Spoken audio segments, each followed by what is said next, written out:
कि राम से कर्म कांड में ज़्यादा रावण का चरित्र बनता है।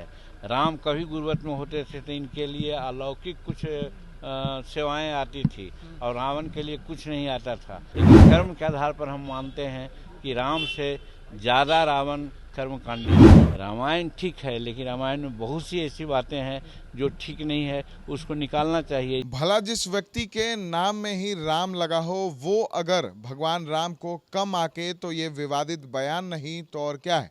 सुर्खियां बटोरने का एक नया तरीका है बिहार के पूर्व मुख्यमंत्री जीतन राम मांझी का, जिन्होंने रावण को जिसका दहन किया जाता है, उस रावण को भगवान राम से सर्वश्रेष्ठ बताकर एक बार फिर से विवादों में घिर चुके हैं बिहार के पूर्व मुख्यमंत्री जीतन राम मांझी। क्या कह रहे हैं पूर्व मुख्यमंत्री जीतन राम मांझी, पहले हम आपको सुनाते हैं। ये दोनों काल्पनिक हैं, लेकिन जहाँ तक कल्पना के आधार पर जो किताब लिखी गई है, बात कही गई है, हम समझते हैं कि राम से कर्म कांड में ज़्यादा रावण का चरित्र बनता है। राम कभी गुर्बत में होते थे तो इनके लिए अलौकिक कुछ सेवाएं आती थी और रावण के लिए कुछ नहीं आता था। तो कहने का मेरा मतलब है कि है तो दोनों काल्पनिक, लेकिन कल्पना में ही रावण को वो लोग नीचा दिखलाते हैं, लेकिन कर्म के आधार पर हम मानते हैं कि राम से ज़्यादा रावण कर्मकांडी। तो सर आपने ये बात किस आधार पे कही? आपके हिसाब से राम अगर उतने प्रमुख नहीं थे तो रावण कैसे? उन लोगों की कहानी के आधार पर हमने कहा है। हम न राम को मान रहे हैं न रामन को मान रहे हैं। ये सब कल्पना में जिक्र है सर कि रावण महान थे और राम का महान थे। वो अपना समझने का चीज़ है, अपने समझने का चीज़ है। और जो रामायण में और ये अभी बातें जो कही जा रही है, तुलसी की रामायण में बहुत सी ऐसी बातें हैं जो कि गलत बातें हैं। हालांकि कि वो महावती रामचरितमानस बहुत अच्छी किताब है, उसमें बहुत सी अच्छी उक्तियाँ हैं। लेकिन जो रामायण थी, रामायण को वाल्मीकि रामायण जी ने लिखा था। वाल्मीकि की पूजा क्यों नहीं लोग करते हैं, क्यों तुलसी की पूजा करते हैं?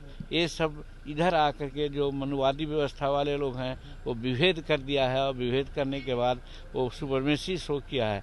रामायण ठीक है, लेकिन रामायण में बहुत सी ऐसी बातें हैं जो ठीक नहीं है, उसको निकालना चाहिए। इसके लिए अम्बेडकर ने भी कहा था, लोहिया ने भी कहा था कि उसका कचरा है, उसको हटा देना चाहिए। सर ये सर क्यों हो रहा है कि आज के तारीख में कि राम को निशाना पे रखा जा रहा है और उन पर कई बार राम के नाम देखिए आज जो सेवा है राजनीति में करना चाहिए, पब्लिक सेवा न करके आस्था का आधार लेकर के लोगों को बरगलाते हैं। उस आधार पर अपना पॉलिटिकल उल्लू सीधा करने का चक्कर में इस तरह की बातें हो रही हैं। बयान को भी इसी में देखा जा रहा है। आप राम पर सवाल खड़े कर रहे हैं, रावण की तारीफ कर रहे हैं। हम वास्तविकता की बात कर रहे हैं। राहुल संस्कृत्यायन ने भी कहा था कि राम काल्पनिक आदमी है। लोकमान्य तिलक ने भी कहा था कि काल्पनिक आदमी हैं। तो डिस्कवरी ऑफ इंडिया में भी कहा था, तो वो लोग ब्राह्मण थे, कहे थे तो कुछ नहीं, और हम कह रहे हैं तो लोगों को दुख रहा है।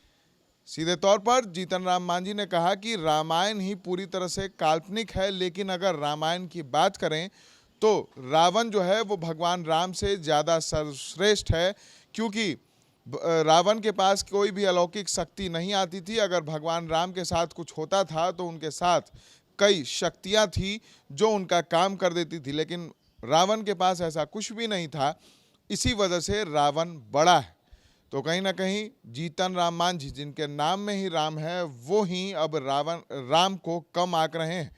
तो आखिर जीतन राम मांझी के नाम में राम आया कैसे? अगर राम कम है और रावण ज़्यादा है, यानी कि रावण सर्वश्रेष्ठ है और राम उनके मुकाबले कुछ नहीं, तो फिर जीतन रावण मांझी उनका नाम हो सकता था। लेकिन नाम तो है जीतन राम मांझी, लेकिन फिर भी अपने नाम के बीच वाले जो शब्द हैं उसको ही कम आंक रहे हैं बिहार के पूर्व मुख्यमंत्री जीतन राम मांझी, जो लगातार विवादों में घिरे रहते हैं।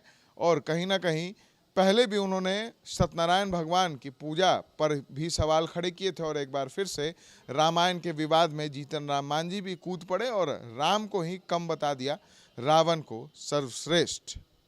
आप भी बताएं कि क्या राम और रावण में सर्वश्रेष्ठ कौन है, भगवान राम या फिर पापी रावण? सहयोगी अमित के साथ विशाल भारद्वाज, SG न्यूज़, पटना।